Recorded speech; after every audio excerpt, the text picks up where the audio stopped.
Your stories don't define you. How you tell them will. Hi, I'm Sarah Elkins, your host and chief story maker of Elkins Consulting. We share stories for many reasons, to persuade, to entertain, and to connect. What we sometimes forget is the impact of the stories we tell ourselves.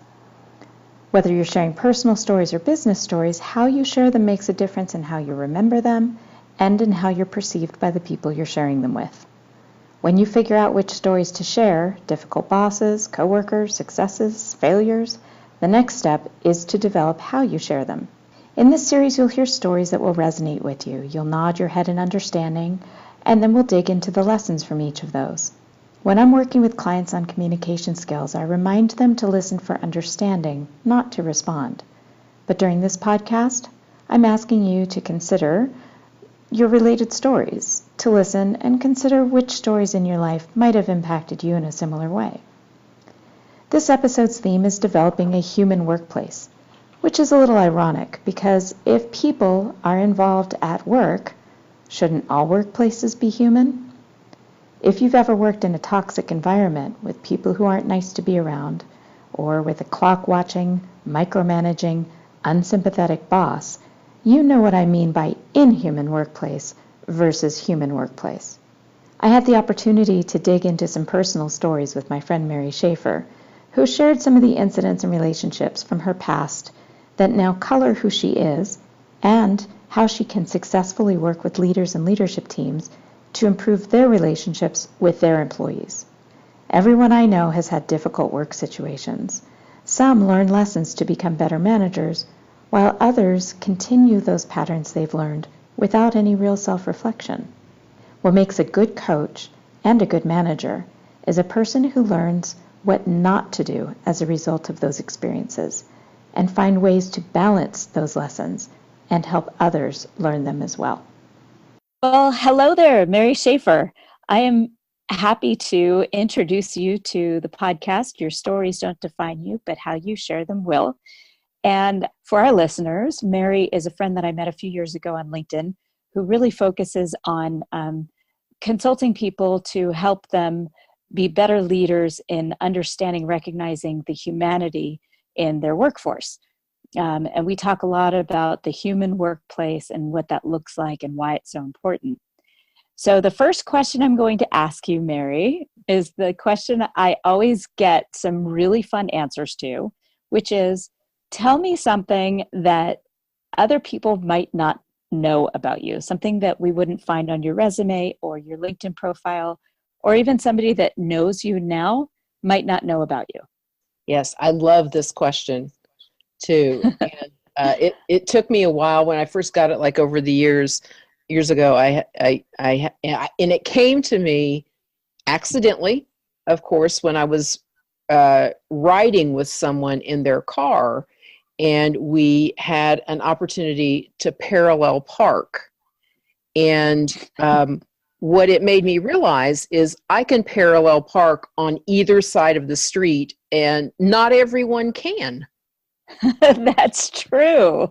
Yes. I love that. Well, not everyone can parallel park, full stop. Well, yes. Yeah, I guess that's true too. Well, you're right, because I have been with people, if they were put in a position to parallel, they're like, well, yeah, we got to find someplace else. You're right. So did somebody specific teach you how to parallel park? I mean, is this something that you just got really good at for no reason at all? Or is this something that you think you had to practice, or what? Well, my siblings and I were talking about this recently because, I grew up on a farm. And we've been talking a lot here recently about how our parents influenced us. And number one, I think I learned how to parallel park on both sides of the street because that's just the way it was in my family. Like, no, you have to learn, just everybody did. So it was just understood. And I'm also really good at driving in reverse, which you actually have to do a lot of with tractors on farms. Okay. And so I realized not everyone is great at that either. And it was just sort of an assumption in our family because that's what it took to get the job done. Wow. I like that. That is definitely not something that I was expecting. But, being good at parallel parking is, I don't think a lot of people are great at parallel parking unless you live in a city and you have to do it all the time, and then you just get good at it. But that is definitely a special skill, and I'm really glad you shared that. And on both sides of the street, so you can go left or right. Yeah. That's pretty impressive. I like that a lot. Well, let's dig into the whole reason we're talking. We've talked about this in the past. We both had some pretty bad experiences in terms of employment where there seemed to be a disconnect. There seemed to be misunderstandings and ridiculous expectations that people could set aside their humanity in order to come to work. And so I'd love to hear a story that triggered that reality for you, that understanding that there was a disconnect, and then an effort to figure out why and how to fix it. Yes, and it's so interesting that you asked that question that way about, like, was there a specific incident that triggered it? Because this is like burned in my brain when it happened for me. I would say it was probably like 3 to 5 years into my corporate career, and I happened to start out as a computer programmer and got my master's and went into HR later.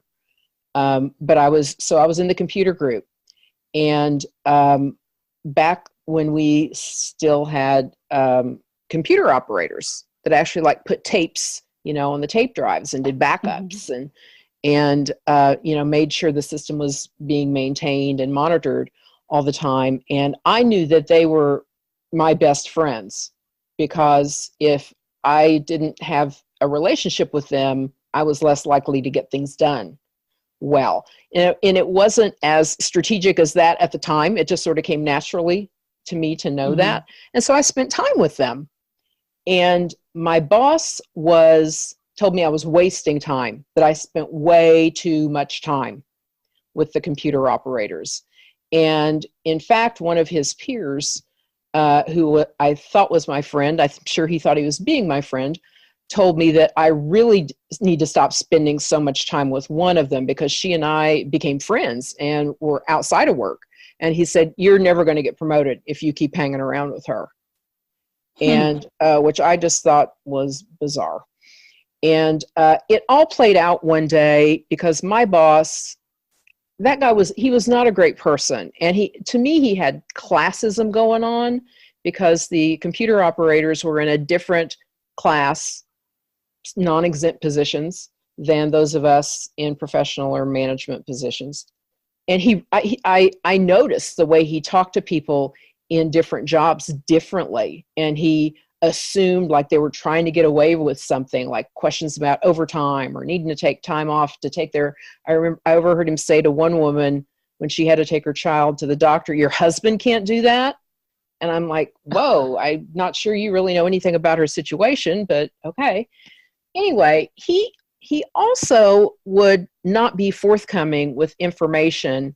And I knew something was happening with the operators' jobs, and he didn't tell them. Like, he didn't give them a heads up.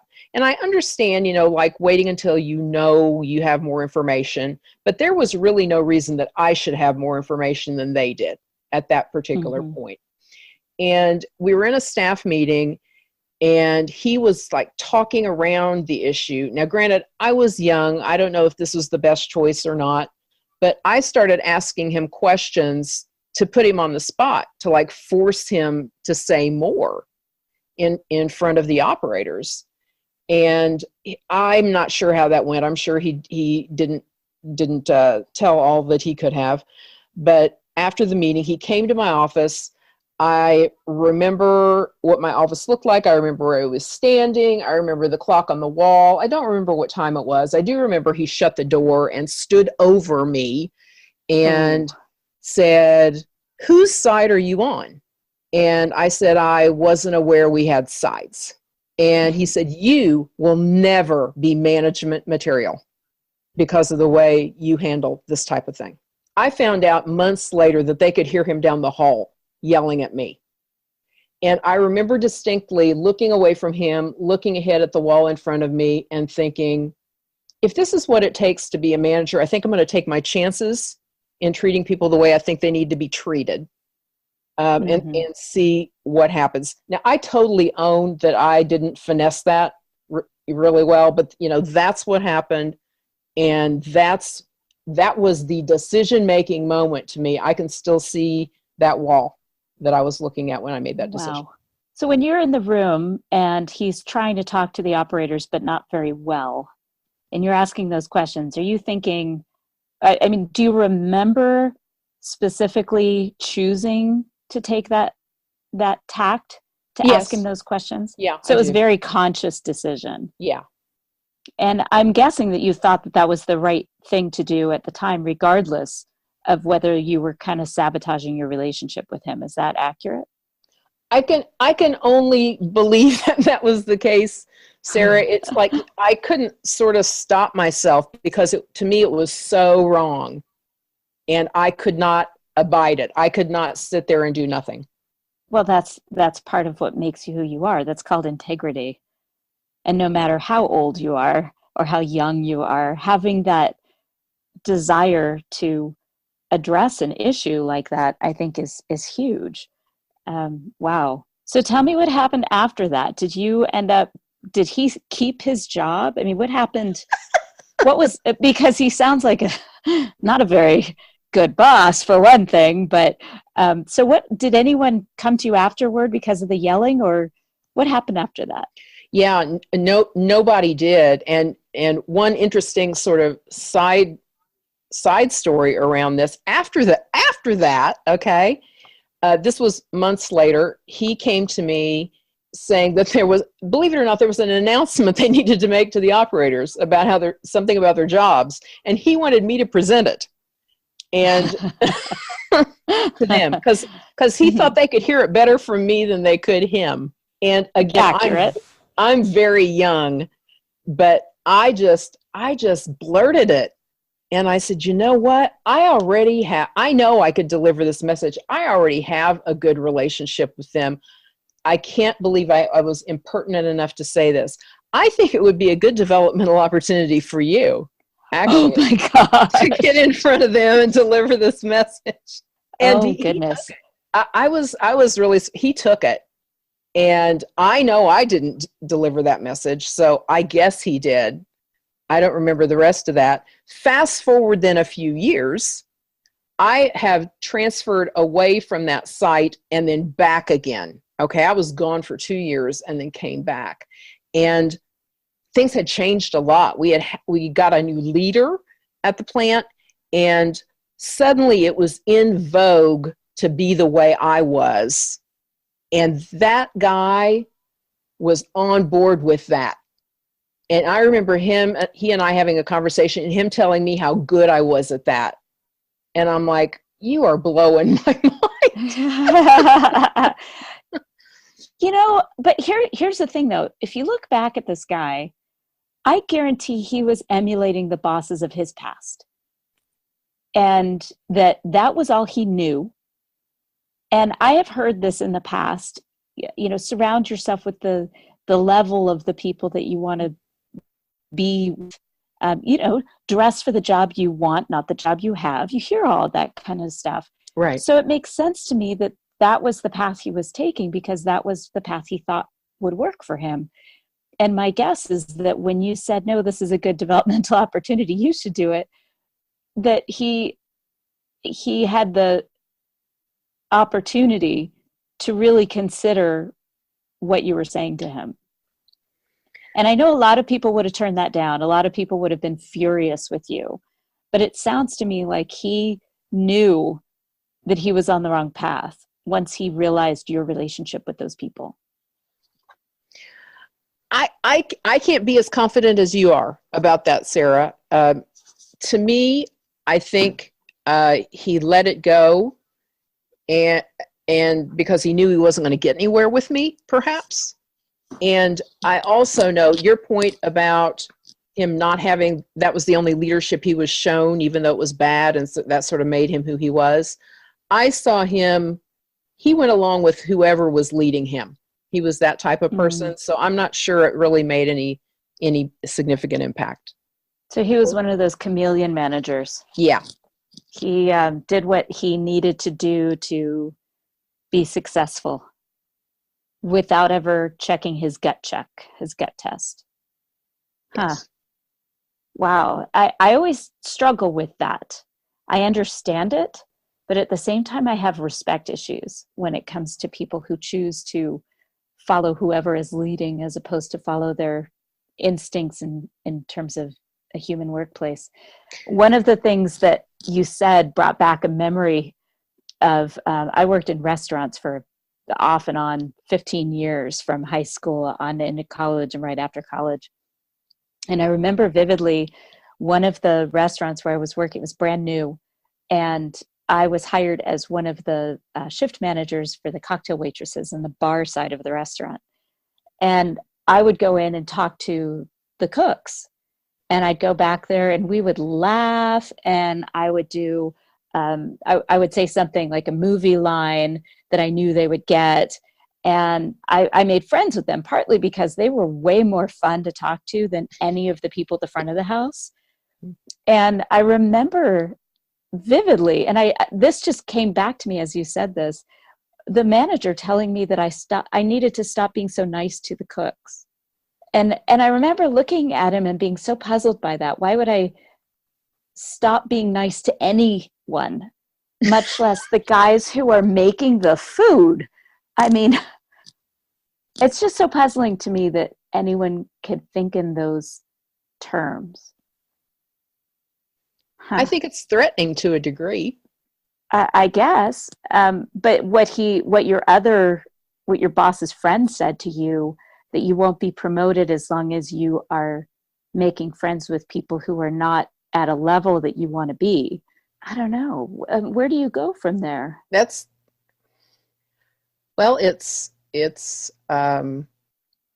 really old thinking, I guess. You know, I don't know how it got that way. There was certainly a strong, I'm using the word classism there for lack of a better word, that was sort of entrenched.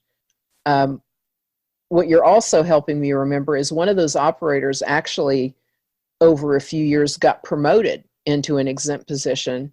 And I so wanted to go back to that boss and ask him if it was okay if I was friends with her now. As if that really made any difference. I mean, really, according to his rules, this should be okay now, right? And that's right, because you're peers now. Yeah, but that's so ridiculous when you put it that way, you know? Yeah. Wow. So here we are years later, and you come back and you have this odd and probably awkward relationship with him because you got back and he is following the lead of whoever's in charge instead of being his own manager, his own style of manager. And he said, you were really good at this. Did you acknowledge that? Did you feel like, you're right, I am really good at this?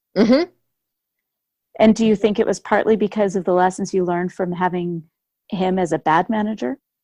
Well, that certainly crystallized it for me, right? You know, that was one of the, I'm using the word crystallize, and at the same time, it feels like trial by fire, you know, because I feel like it was forged by, you know, my experience with him, that it sort of forced me to get really clear on what I was about and burn other stuff away, you know? Yeah, and that makes sense. And as a matter of fact, I had a great conversation with Joe Kwan on a podcast a few weeks ago, and he had a similar instinct after he realized that he was not going to do well as a boss with the style that he was demonstrating. And he came around to this realization that he didn't like what was coming out and that he wanted to do things differently. And I think that's pretty common. And yet we're creatures of habit, and we continue patterns that we know we shouldn't so many times. So now I'd love to hear a story related to how you've applied this concept of the human workplace and the things that you learned, particularly in that environment, but also in other environments. Do you have a story you could share about a particular incident where you realized you were on the right track as a result of that?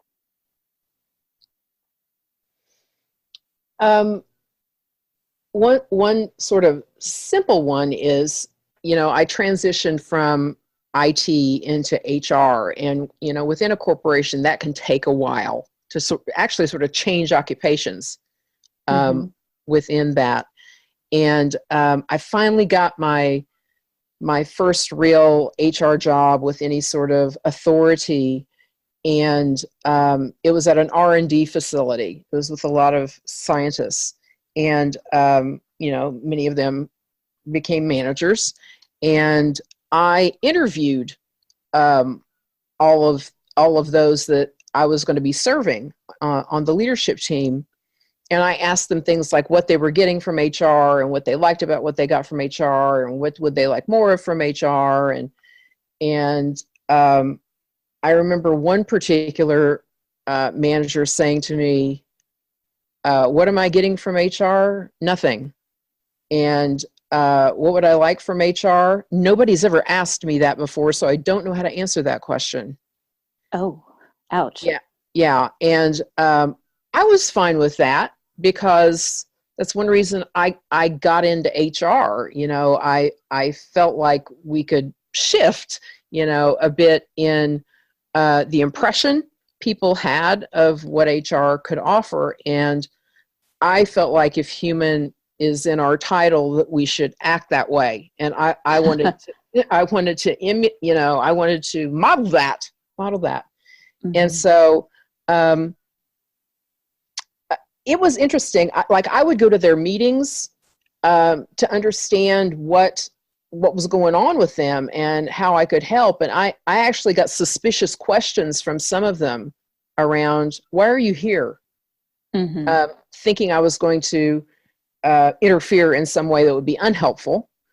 And over time, what they ended up telling me was, we've never seen anybody do it this way before. In fact, the leader of that team, the head of the organization I was serving, the first question he asked me was, are you a policy person or a people person?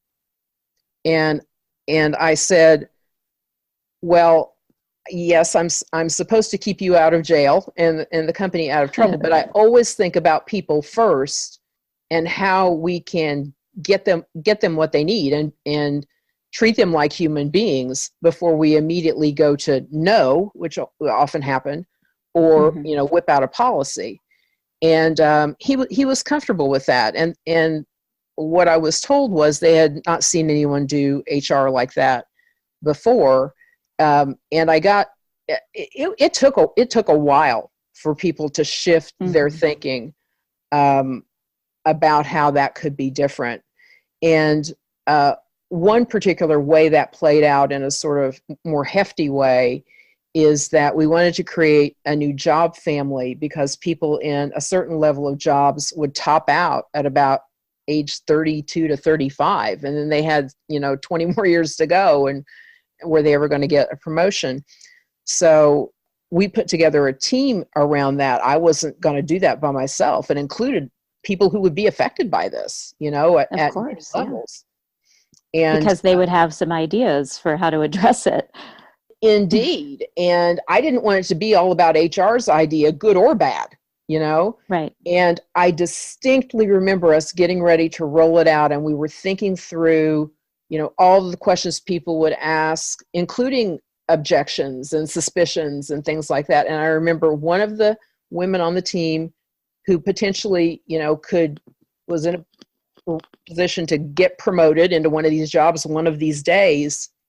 She said, I just now understand a little bit what it's like to be a manager. I don't know if people are going to react well to this, even though we have good intentions. Mm-hmm. And that had a profound impact on me because, what a wonderful thing for now you to understand, the other side of this. And it's not as easy as it looks. I love the question that scientists asked you. Are you a policy person or a people person? And part of the reason that is such an important concept when it comes to having a human workplace is when I worked for the state of Montana, I remember that there were a few things going on. I was just in a small agency within the state.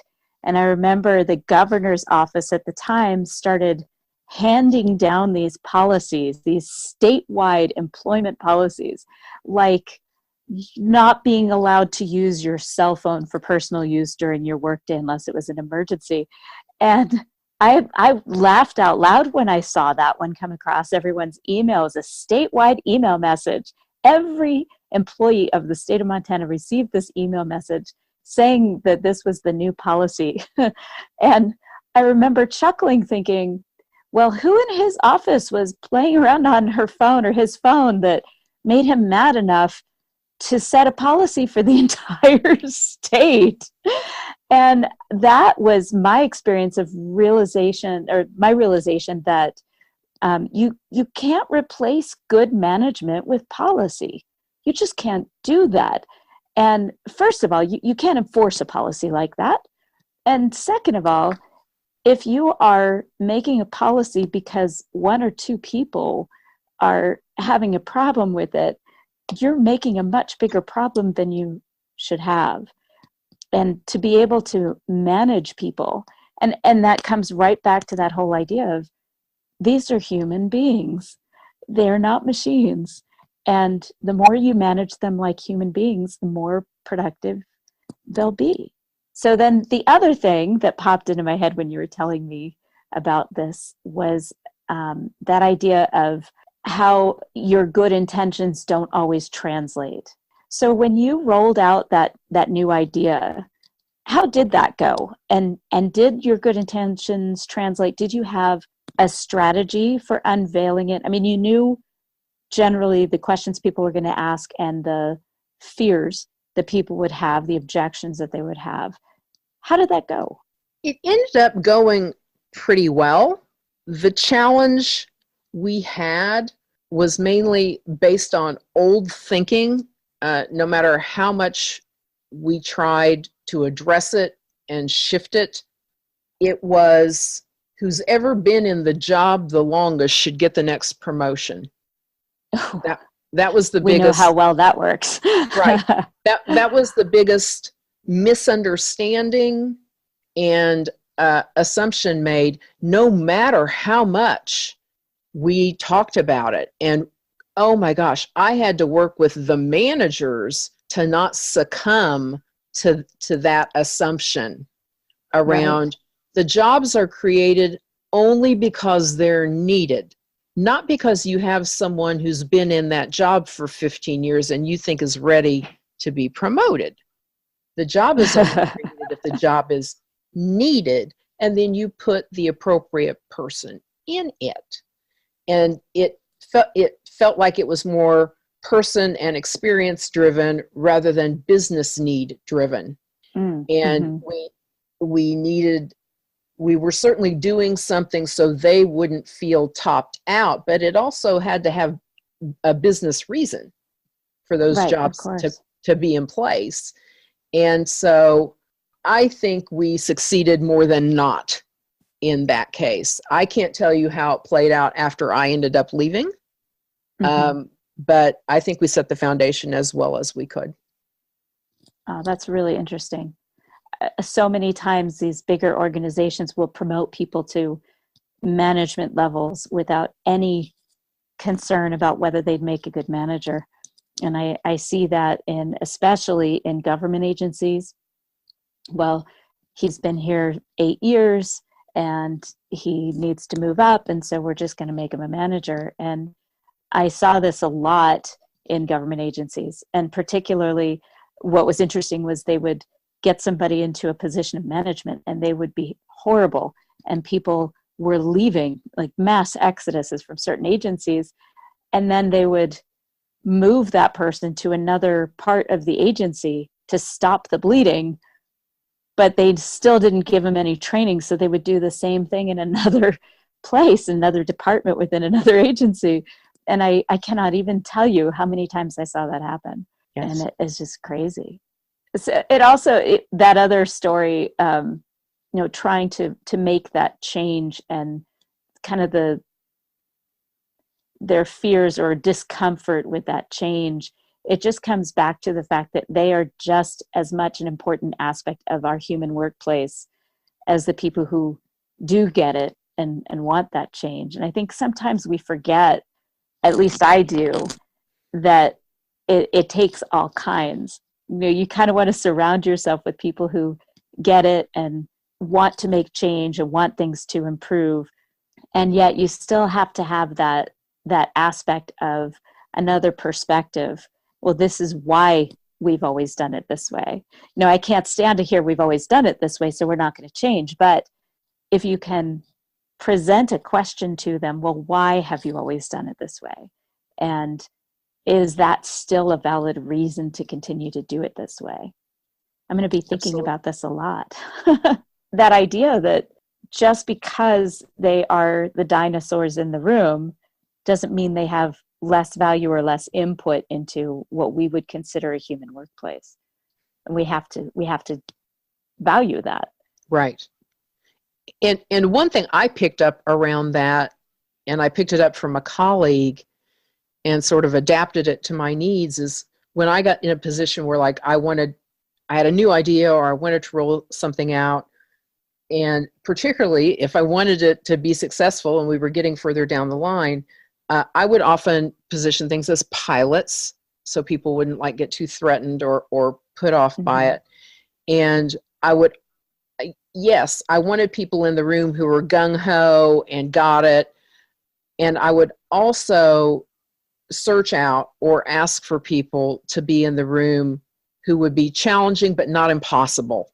And we had a lot of success with that, particularly when I was like training other people to do training that might be somewhat controversial or difficult to swallow and that kind of thing, and help and make sure I had people in the room that didn't necessarily agree, but they weren't going to be impossible about it. Right. Well, that just comes back to the humanity that's in your workplace, and it has to be well represented when you're starting a new project or trying to implement change.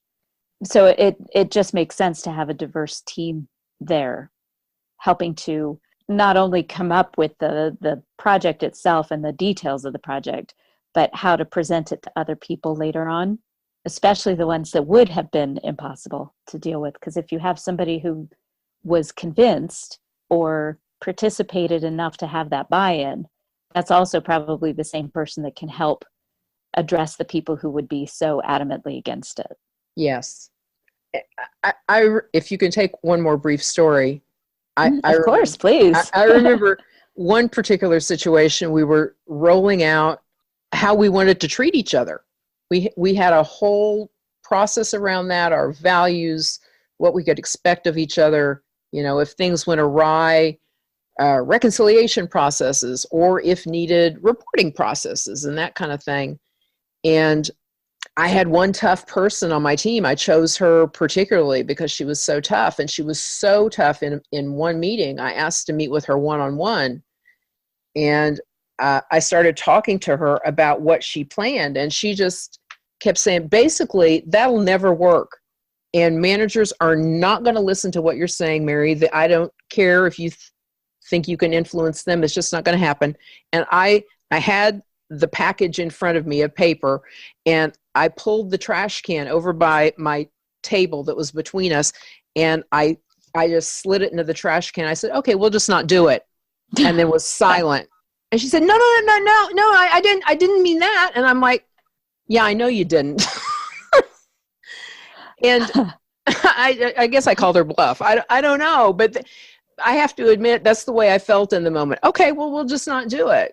If you really think it won't work, how do you feel about that? Us not doing it. I mean, that's sort of like you said, tell me why you feel like it won't. That was much harsher the way I did that. But it got her attention in this case for this person. Yeah, well, I think a lot of times you have to do something startling. And there are some people that subtlety just does not work. So that makes sense. And maybe it wasn't entirely intentional, but clearly you knew somewhere in your head that she needed something startling to get her to shift her thinking. and start Yes. being productive instead of obstructive. Yes. That And makes it did make a sense. difference. No, I'm sure. I have to say, though, when you first started this discussion about how we're going to treat each other, how are we going to treat our people, it made me just a little bit sad I know. that we have to do that. Yeah. And I know we do, because look at all these leadership and management books and tools and resources that are out there to remind people to treat each other with kindness and dignity. And I find that really discouraging in some ways. And particularly when I see a really good tool out there for people to better manage other people. And you see the people who really need this tool. They would do so much if they would just see themselves in it and know they needed this tool. And so many of them just don't. And I'll give you an example. One of my favorite stories from when I worked for the university system here in Montana was that I was facilitating a big group of faculty. There were about 25 business faculty from across the state in one room, and we were trying to figure out which undergraduate level courses could be considered equivalent across the state. So, basic intro to accounting, the intro to marketing, the classes that all of the schools offer. So how do we make sure that they're going to be equivalent? And the way that we had structured all of our conversations across every subject area was to talk about outcomes. So it didn't matter what the syllabus looked like. What mattered was, what can your students do at the end of class that prepares them for the next level of academic? And there was one professor in this group of 25 or 28 people that was adamant that his class couldn't be the same as this other person's class. His class was taught at one of the four-year schools, and her class was taught at one of the community colleges. And it came down to it. He said, well, it can't be the same class because I have a PhD. And she had the equivalent of an EDD. So that was considered an equivalent to a PhD in education. Right. It's just a different modality, I suppose. Not even modality. It's just a different form. But I had to say in front of everyone, wait a minute. So that's an input. What you have to offer to your students is an input. The question is, what do they take from it afterward? Mm-hmm. And he still was adamant about this whole PhD thing. And I said, but I had quite a few teachers in college that had PhDs that were horrible teachers. Their assistants that were going for their master's degree or were doing their postdoc fellowships or whatever they were doing, they actually were much better teachers than the people with the PhD. So I'd like to ask you again, what makes your course different from that one? And it just kept coming back. And he did eventually recognize what I was saying, and thank goodness. But I remember being so puzzled by that I had to remind him of the humanity of the people who were in the room. And they were right there. I had to say, wow, that was really insulting. I don't think that came out the way you intended. And it was funny. I think, again, he was one of those people that needed something not so subtle in order to really open his eyes and his ears.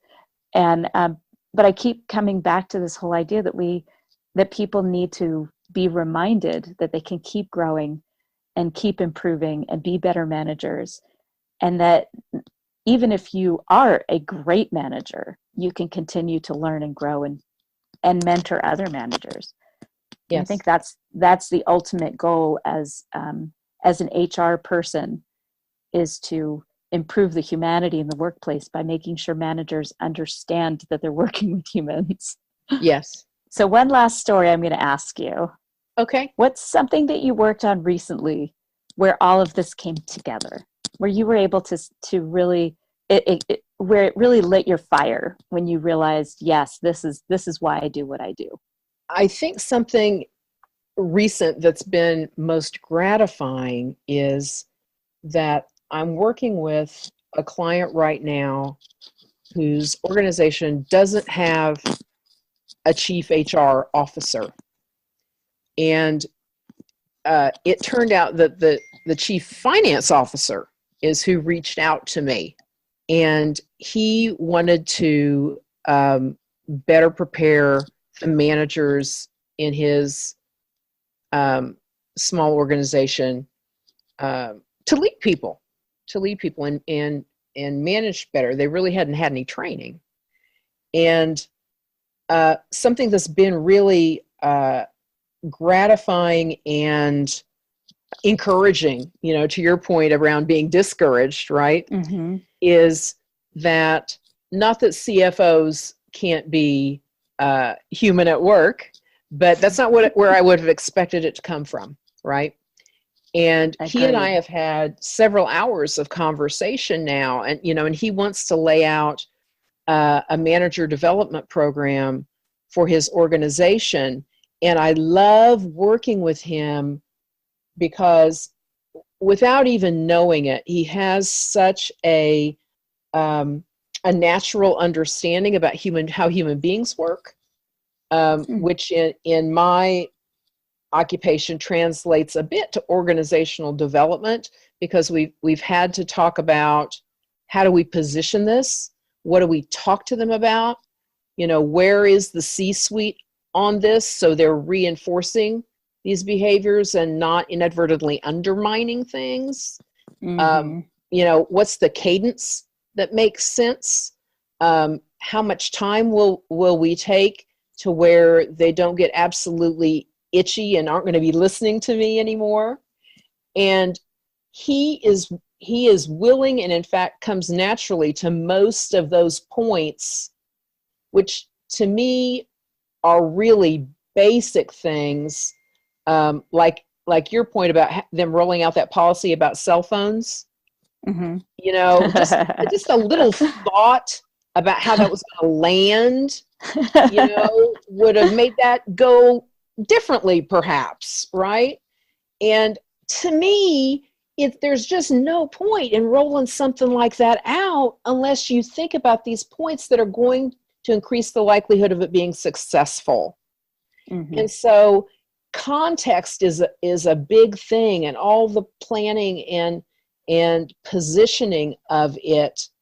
And I've been studying empathy a lot because it's the basis of this. And one thing I'm talking about right now is called perspective taking, right? How are people going to receive this? Can I take their perspective?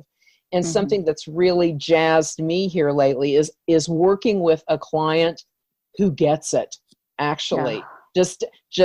I need some support and content and help with delivery, and certainly your opinion and what's worked best.